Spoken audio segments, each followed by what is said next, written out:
Welcome to the Cake Therapy Podcast, a slice of joy and healing with your host, Dr. Altricia Foster. This is a heartwarming and uplifting space that celebrates the transformative power of baking therapy. The conversations will be a delightful blend of inspirational stories, expert insights, and practical baking tips. Each episode will take listeners on a journey of self-discovery, emotional healing, and connection through the therapeutic art of baking. There's something here for everyone, so lock in and let's get into it.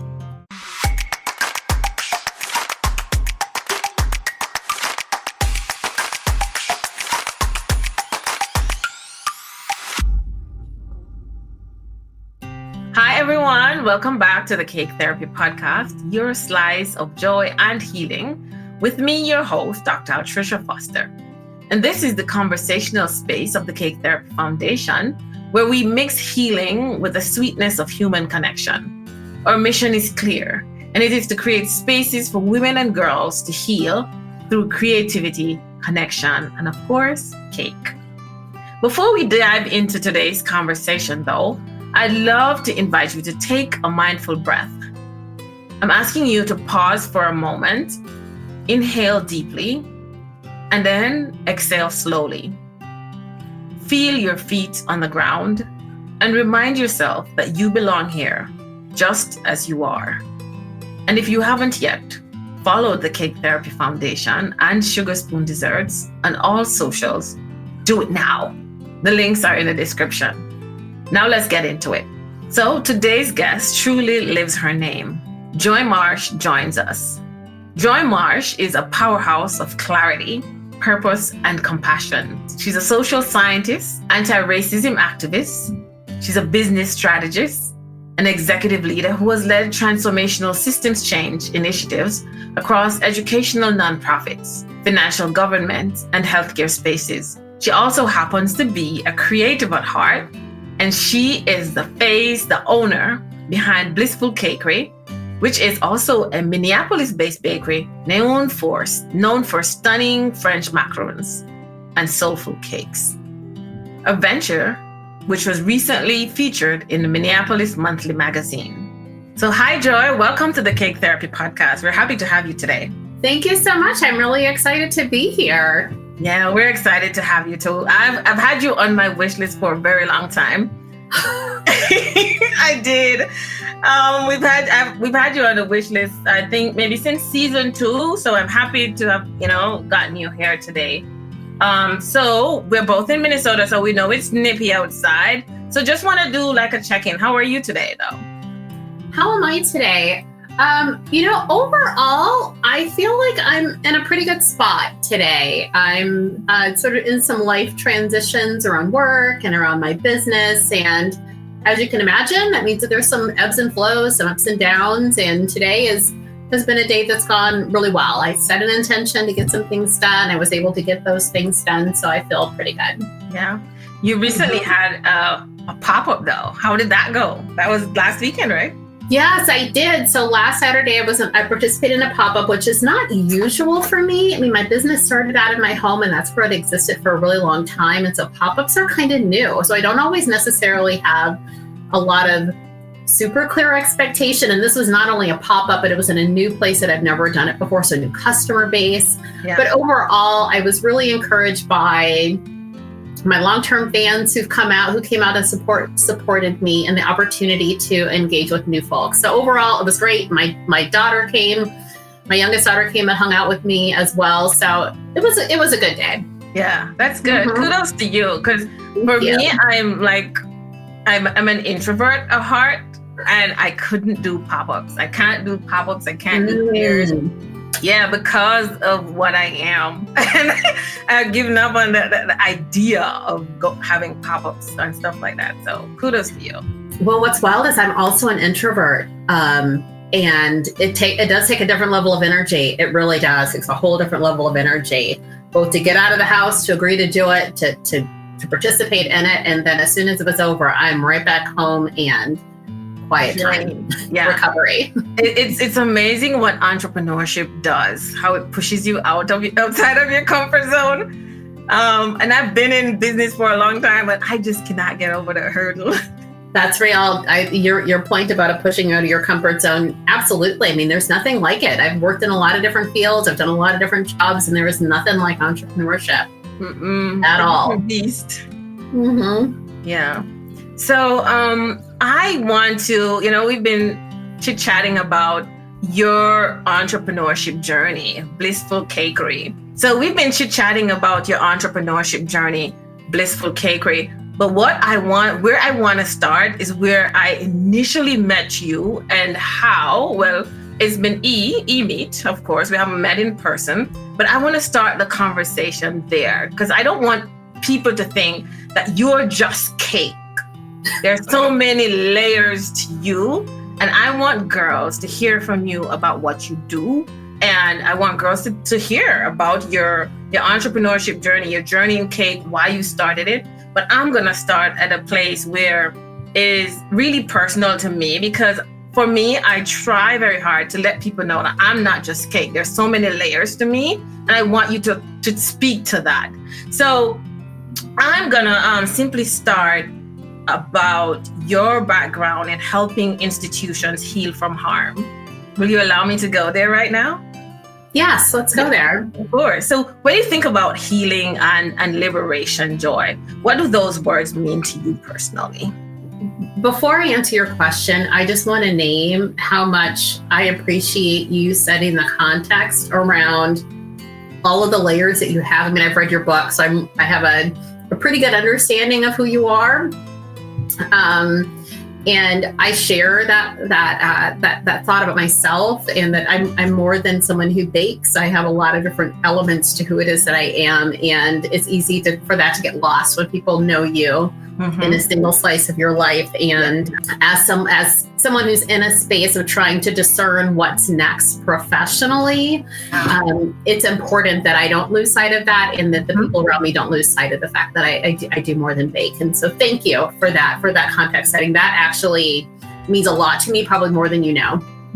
As it relates to liberation and healing, for me, this is the lifelong work that I feel like I am deeply committed to for myself, first and foremost, and then being able to show up in community as the most healed version of myself every single day. I don't think that I'm ever going to reach full healing. I mean, trauma, harm, it happens all the time, every single day, especially when you're in a body that holds a lot of identities, that systems and structures persistently marginalize and harm. Yeah. Whether intentionally, unintentionally, the trauma is going to always come. But, my goal is to show up as healed as I can be, because that's what I feel like is my responsibility to the community that I live in, and to the family that I have, and the people with whom I come in contact. If it's in a small transactional way at the store, if it's a close friend, like, I want to be the most healed version of myself. And because I recognize how important that is to me, and as someone who has spent the greater part of her career helping systems and structures wrestle with these sort of questions, I do feel like it's a responsibility that I have to be in partnership with others in thinking about the ways in which we can be a better, more benevolent society. Yeah, but when you think about like schools and systems of government, right? Institutional healing, how does that connect to liberation for you? How do you view that?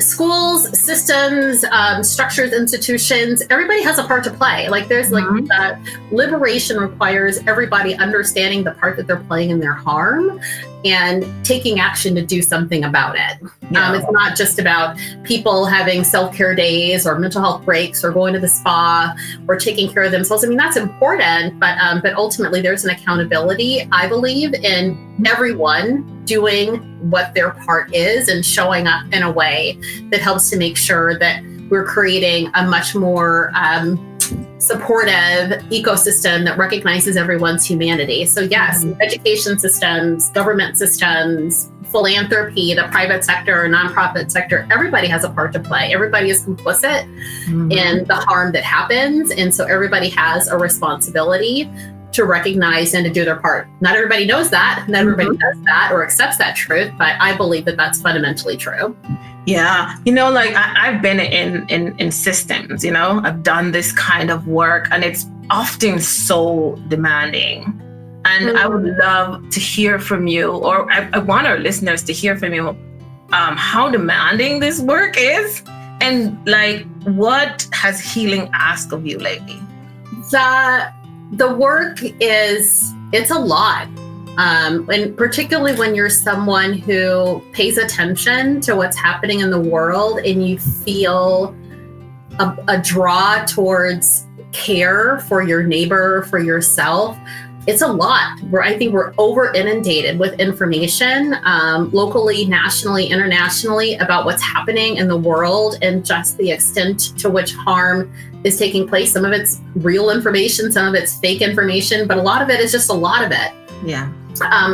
And so it can become exceptionally overwhelming, especially when you attempt to hold all of it and try to wrap your arms around and fully embrace the complexity of the harm, particularly understanding just how long it's been happening, like since the formation of this nation. If we just keep it localized to the United States, the harm has always been present for hundreds and hundreds of years. And even knowing that and seeing how it continues to play out, how it morphs in its very nature, it's a lot. And it can become exceptionally difficult on your body to be able to stay healed yourself, or, work towards healing yourself in the midst of that. And honestly, it's because of that complexity, which is how I got into baking in the first place. Yeah. I'm happy you went there, because I was about to say that I respond to that kind of demand in my kitchen. And I wanted to know from you how you respond to that particular demand, because I know how entrenched you are in this work. Don't take her lightly. She is a beast in responding to these causes. So tell me how you respond to this kind of harm or this demand on you. I have had to learn. I started off in this work attempting to hold it all, or attempting to hold a lot of it when it relates to the harm, attempting to have my hand in a lot of different issue areas and responding to a lot of different pain that I saw in community, and reached the point where it was too much for me. It was too much for my nervous system. It was too much for my mental health. It was too much for the relationships that I'm in. It was too much for my life to try to hold all of that. And I turned to baking as a counterbalance to help me have a process that I knew that if I followed the steps, right? If I follow the recipe and I use my scale and I measure precisely and I do all the things and I preheat my oven and I prepare my pans, if I do all the things, then I'm going to get this sweet reward. Yeah. I did not find that to be the case in the rest of the work that I was doing. So today, steps that I might take to organize people, or steps that I might take to advocate for a policy change, one day might work, then the next day it might, even though I haven't changed my behavior necessarily. And so baking was that mindful counterbalance to that. Yeah. But what I will say, as far as like my expansive sort of focus on attempting to boil the ocean of oppression and harm, is I've had to learn to get clear about what is my contribution? Like, what are the areas that are my areas to actually do something about? What is my specific path towards liberation for myself? And how does that open me up to be in partnership with others who are also seeking their liberation, but narrowing my focus and trusting that other people are probably out there doing the same thing. And while I might see that harm is happening around me, it may not necessarily be my fire to go help put out. Yeah. But to stay focused on what my thing is. And what's interesting, even as I'm saying this, I think the same thing about my baking. Like, I can bake a lot of different things, but not everything that I bake brings me the same level of joy. Okay. And I'm not as good at everything that I could bake. And so I've had to be much more refined and disciplined in how I show up in community and how I address social harm, I've had to do the same thing in my baking. Yeah. So you spoke a little bit about the intention about measuring and being meticulous for that sweet result, like you mentioned. You used the word sweet.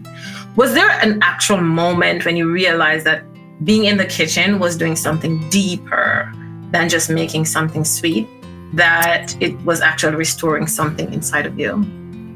You know, it was when I was working at the city of Minneapolis. I will say the work that I did there was probably the most aligned with how I want to be in the world.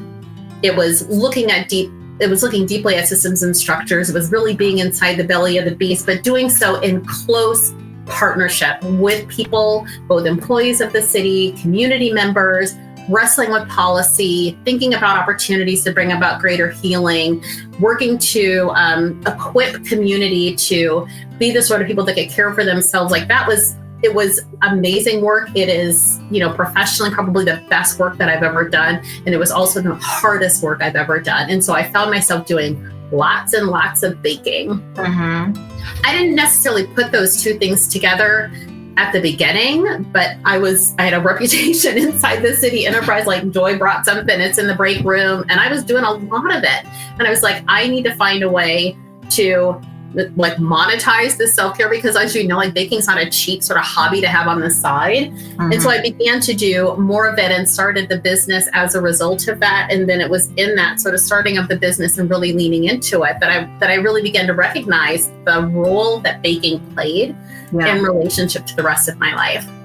Do you feel like the kitchen and baking was somewhat a language of liberation for you, reclaiming your actual joy and creativity in the world? I believe that baking was, for me, in service to my own commitment to my healing. Mm-hmm. And what I mean by that is the practice of it allowed me to shift my brain, to shift my body in a different sort of way that helped me to heal. It mm-hmm. gave me the space to think about what was happening outside of the kitchen while I pipe macarons or make some salted caramel. It helped me to think about these things in more of a detached type of way while I focused on something else. Mm-hmm. Mm-hmm. You say a detached kind of way. Can you expound for our listeners? Yeah, so detached in the sort of way. So, full disclosure, I have ADHD, and so my brain does a lot of different things. And so learning how to operate with this neurodivergent mind, it's really easy for me to get hyper focused into a thing, mm-hmm. And to just be heads down all the way into it. And with the job, particularly working at the city or in other work that I've done in community around racial and social justice, it's easy to get overly consumed into that and lose sight of yourself, whether you've gone too far, whether you're filleting yourself on behalf of some issue and not caring for yourself.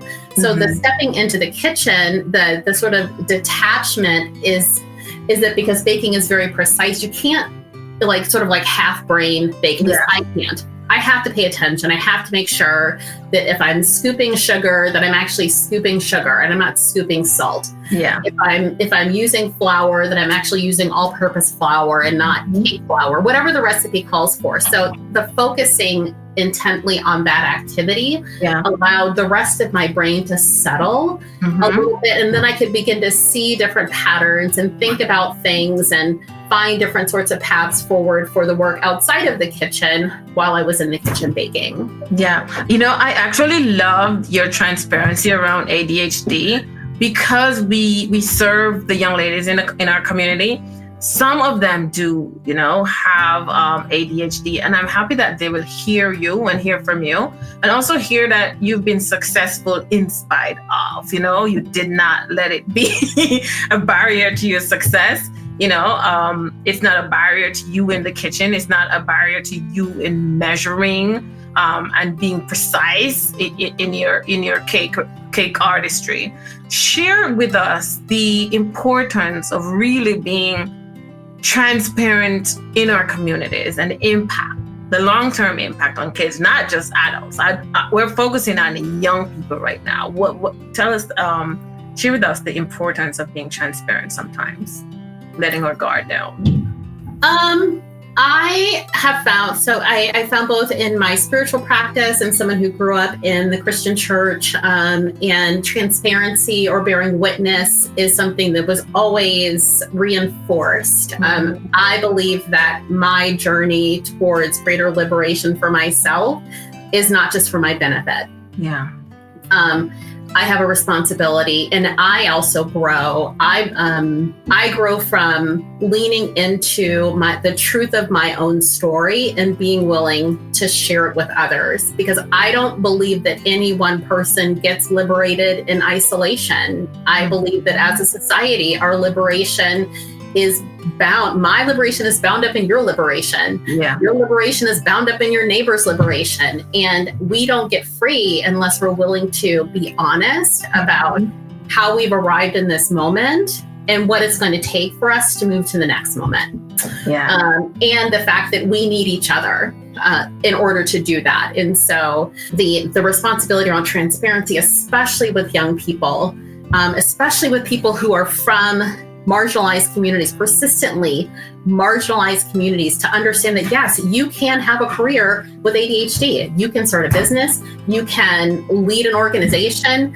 You can do many, many things, even with these specific, even being a neurodivergent person, even being a woman, even being Black, even being queer, even having a disability, all of these things. And the more we are willing to talk about that, the more we help someone else to take a step towards their own freedom. So I think it's very important to be transparent. And I don't mean that people have to share all their business with everyone, but when you have an opportunity to speak that sort of life into someone else, then take it. Yeah, absolutely. Yeah. What Joy has shared is that you can. I've heard like 6 or 7 you cans. And I don't think that if you have a disability, it should be a barrier to your success. You can, and you should go after it. I've been like, I'm super OCD, right? And Stephanie and I have been going over your bio, and she pulled out this, in our conversation, in your bio, you actually wrote that none of us are truly free, and I'm reading verbatim here, until Black and Indigenous women, non-binary, and trans people are free. That statement to me carries so much truth and urgency. But what does collective freedom look like to you? Because you mentioned our collective freedom is actually tied to each other. I don't want you to give me in terms of a response to it, not in an abstract idea, but as something that you've actually seen, touched, or even tasted in the work that you've done in the community. I believe that collective freedom requires precise language, and it requires us being willing to be really, really specific about where the harm is the greatest, and to speak into that. Collective liberation is rooted in a fundamental belief that all people are human and need to be treated with dignity. We recently had a chance to go and hear Ta-Nehisi Coates speak. And he said something that I was like, yes, that resonated with me. He made a comment that he believes, and I hope I'm not misquoting him, but that his hope is that all people are able to experience joy, peace, and safety. Yeah. When I think about what collective liberation means, it means that we lead with love, we lead with grace, we lead with the desire that every single human being is able to experience joy, peace, and safety. Yeah. And if we're able to do that fundamentally as people, then I believe that our orientation around harm, systemic harm, structural harm is going to change significantly. What we're willing to tolerate as far as the treatment of someone else, even if the person looks like us, worships differently than we do, or doesn't worship at all, has a lifestyle that's different than the one that we would choose for ourselves. If we are rooted in love, we lead with grace, we fundamentally believe in everyone's humanity and their dignity, we're going to treat these people very differently than I see us as a society treating people, especially Black women, Indigenous women, trans people, non-binary people. We're going to treat people very, very differently. And the reason I have it in my bio is because I do believe that that's true. I believe that when we look at the data, when we look how communities are being impacted, if we serve the needs of these communities and we're specific in our focus of how systems and structures are impacting Black women, Indigenous women, trans and non-binary people, and we solve for their sense of safety, peace, and joy, we will solve for everyone. Yeah, we will solve for everyone. But so when you think about the next generation of girls coming behind you, what do you hope they learn from watching the way you lead, create, and love? Oh, honestly, I am in a place where I strive to be real humble in the face of young people who are coming behind me. The young people, like I've got kids who, my oldest is 34, my youngest is 27.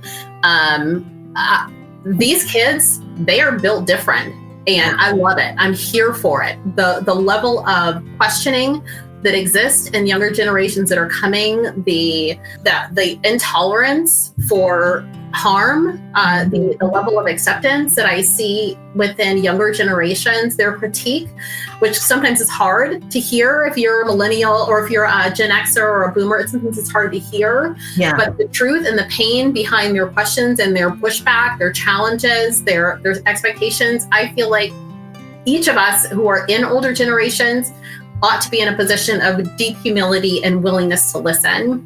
Yeah. What I hope that they might learn from me, in my example, is I strive to be someone who is willing to interrogate what I've learned. Yeah. I'm willing to question the things that I always thought were true, that I was always told were true, that were absolute truths, and I am learning every single day how to live with deeper curiosity, with a deeper openness to how other people live their lives in a way that is without judgment, but in a way that is rooted in my own belief that the path forward means everybody is able to help influence what the path forward looks like. And we start with from a place of understanding of how we've arrived here, recognizing that all of us, specifically those of us who are much older, have a lot of unlearning to do. Yeah. That there's a lot more truth out there than what it is that we're holding fast to. Yeah. What is the legacy that you'd like to leave for Blissful Cakery? The legacy I want to leave for Blissful Cakery is that for me, what it has represented for me is a path to my own liberation, mainly in my mind, more than anything before it started. And so the legacy I'd like to leave is that it's possible to choose a path for yourself that is focused on how you heal and how you attend to yourself, particularly when you are inside of a body that holds a lot of identities, that experience harm on a daily basis, that it is in your best interest. It is of value to you and to the community where you live for you to choose something. It doesn't have to be baking. It's not everybody's jam. That's fine. Mm-hmm. But to choose something that helps you return to yourself, and to heal so that you can show up in these places in a way that helps you stay aligned, stay inside your body from a somatic perspective, but stay inside your body, stay connected to yourself and not lose yourself in the midst of all of the awfulness that sometimes is happening. Yeah. Let's talk about that.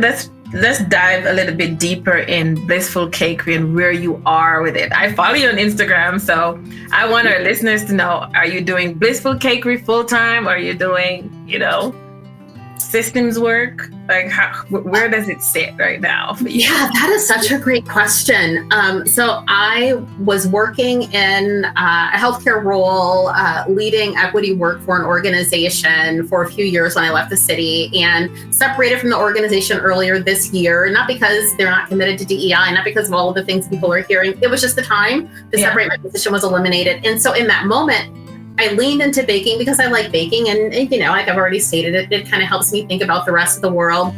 And honestly, full disclosure, I think I leaned a little too far into it, in the sense that what I'm learning over the course of the last few weeks is just how important it is that Blissful Cakery, my baking, holds a very specific place in my life. Mm-hmm. It's not the lead character, in my life, but it is a very strong supporting character. It might get a daytime Emmy. I mean, it really does. It does play a very, very important role in my life, but my heart is completely belongs to systems change, to structural change, to building bridges in community, to working collectively to fix the world and make the world a more benevolent place for everybody that lives inside of it. That is the core of who I am. Yeah. And as far as Blissful Cakery, I have been in real deep discernment lately about actually how to marry those two things together. And so I've been doing a lot of talking with people and thinking about what it looks like to share with the world this idea of baking as a counterbalance to the complexity of trying to fight for a more humane and just society. Yeah, I have been there. So, and that's why that answer was important to me, because I struggled for a long time with these two identities, right? As a public health practitioner, and I call myself a premier baker in the city who wants to really hold on to the identity of being a baker, but then following the other passion of the science, right? Systems change, community engagement, and just marrying those two. And that's where I founded the Cake Therapy Foundation. How am I gonna use the kitchen to change people's lives? But at the same time, I still steadfastly try to hold on to my identity around the system change work that I do, because it really is important. And I'm not saying that cake is not important, but I still wanted to hold on to those two things. And I wanted to get your feedback on how you were managing and balancing those and how you're merging those as well. So that was the question for me.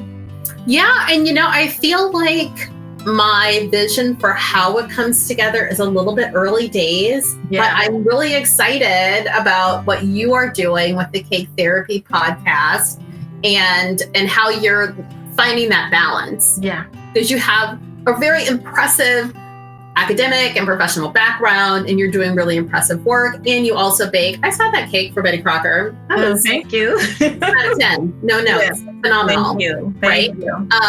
And so finding ways to marry those two things together. So, when I think about like my legacy for Blissful Cakery, honestly, I want my own version of whatever a Bake Therapy podcast is, or Cake Therapy podcast is. I want to be able to think about how do I expand this and make this experience that I've had more accessible and translatable to other people. And I feel like that's what you're doing with the Cake Therapy podcast. And I'm looking for my own version of that. Yeah, absolutely.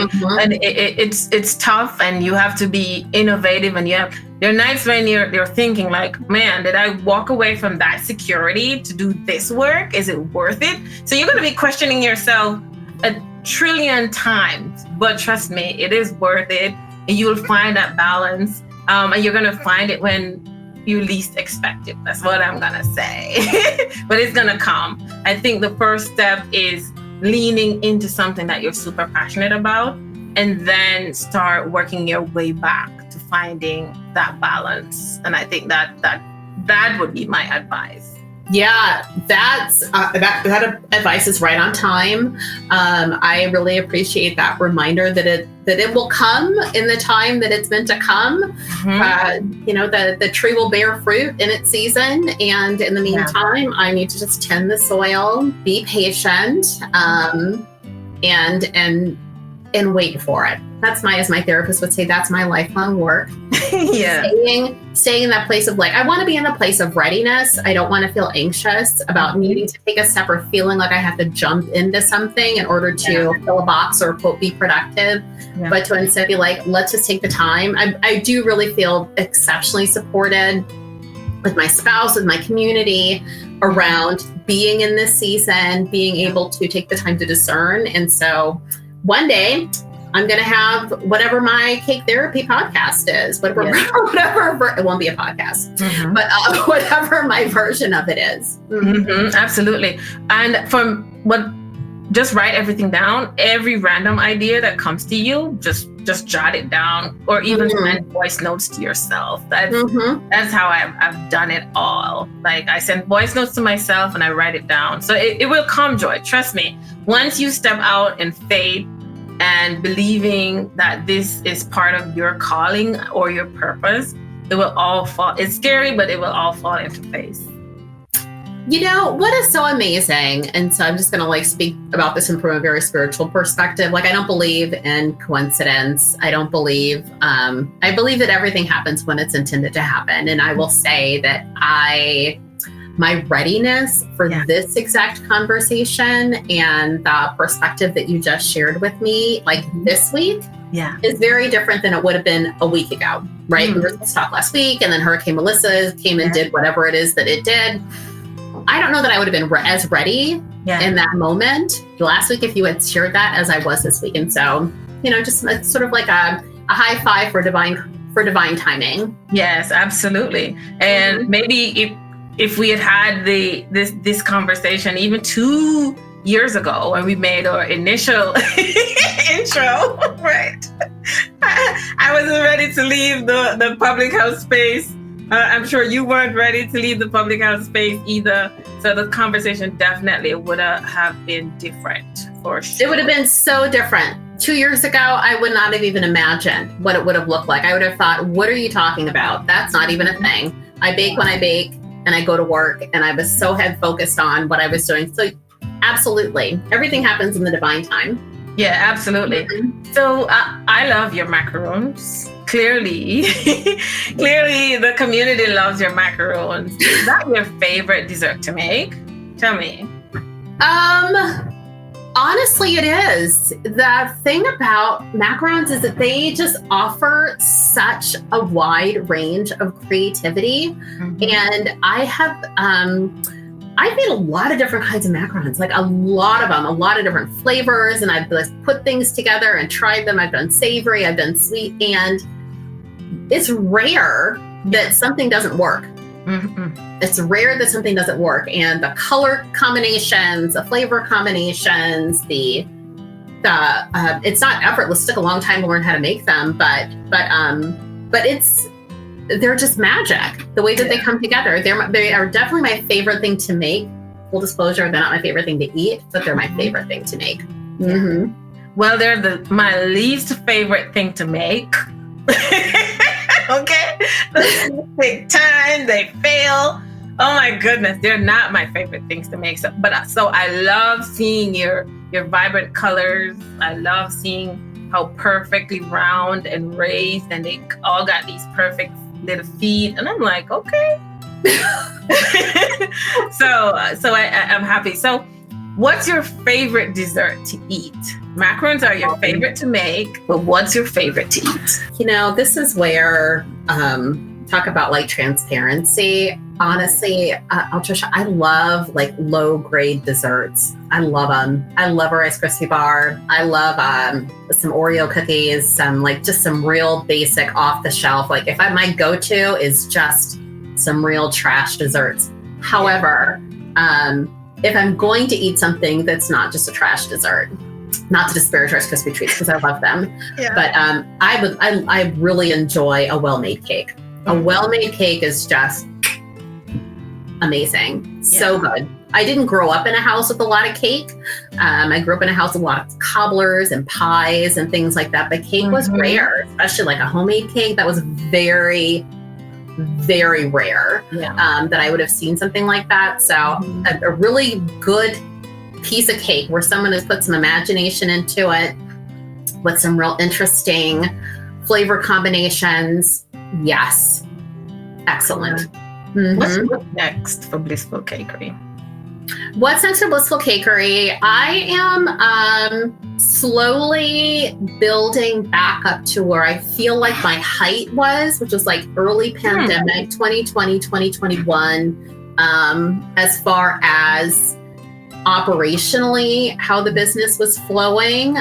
Things have shifted a bit for me since then. Like I don't live in the same house that I lived in then. I'm not working the same job. I'm in a different relationship. So things are a little bit different. So there's mechanically, I need to sort some of those things out because Blissful Cakery is something that I've committed is going to be a part of my life in some way. Yeah. That is my hope. It took me a long time to make those macarons all round and feet and looking great and tasting great. And so I don't want to lose that. However, at the same time, the next step is also thinking about how do I marry these two worlds together, my deep commitment to bridge building and community building, social impact, and baking, and figuring out ways to share the experience with other people. Where can our listeners find you?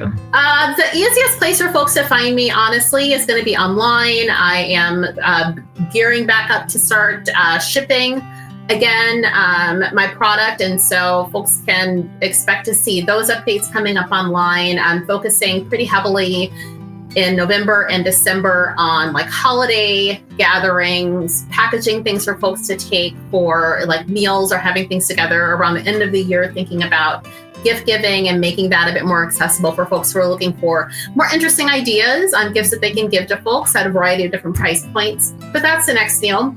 And pop-ups, we're thinking maybe once a month to do a pop-up. Last week I did the pop-up with the Black Market in St. Paul. Yeah. And that went really well. I'm scheduled to be there again in December. And perhaps that'll be my once a month. I'm in the world with other people, flexing my ambivert muscles. And then going home and reminding myself that I'm an introvert. Yeah. Man, this has been a great conversation. I've enjoyed it. And I was happy to not just talk about Blissful Cakery with you. There's so much, like I told you at the top of the conversation, that there's so many facets to you, right? I'd be doing a disservice to our girls and our listeners to not have them hear the full length and breadth of who you are. And I'm I am grateful.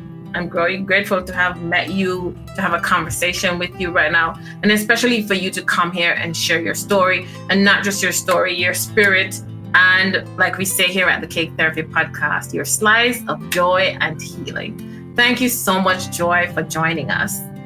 Oh my goodness, thank you so much for inviting me. Thank you for the questions that you asked. They were right on time. They're definitely speaking to the level of areas of focus that I'm trying to have for my life. So yeah, I'm deeply, deeply grateful. Yeah, thank you. I loved having you here. I love talking to you. And in speaking of reflection, let's take a moment to be mindful together. Wherever you are, settle into your own body, notice your breath, and just allow yourself to be fully present here, right now. So today's mindful moment is that cooking connects us to ourselves. Each meal is an invitation to care, to nourish, and to be kind. And if today's conversation resonated with you, follow the Cake Therapy Foundation and Blissful Cakery on social media. Check for the links in the episode description. Also, please grab a copy of my books, Cake Therapy, How Baking Changed My Life, and Lessons I Never Learned from My Father. They both share parts of my personal story and the lessons I've learned along the way. You can find them on Amazon and other major book retailers. Just click the links in the episode description. Until next time, be gentle with yourself and keep stirring love into something every day. Thank you so much for joining the Cake Therapy Podcast. Thank you for tuning in to the Cake Therapy Podcast. Your support means the world to us. Let us know what you thought about today's episode in the comment section. Remember to subscribe wherever you get your podcast. And if you found the conversation helpful, please share it with a friend. Also, follow Sugar Spoon Desserts on all social media platforms. We invite you to support Cake Therapy and the work we do with our foundation by clicking on the Buy Me a Coffee link in the description, or by visiting the Cake Therapy website and making a donation. All your support will go towards the Cake Therapy Foundation and the work we are doing to help women and girls. Thanks again for tuning in, and we'll catch you on the next episode.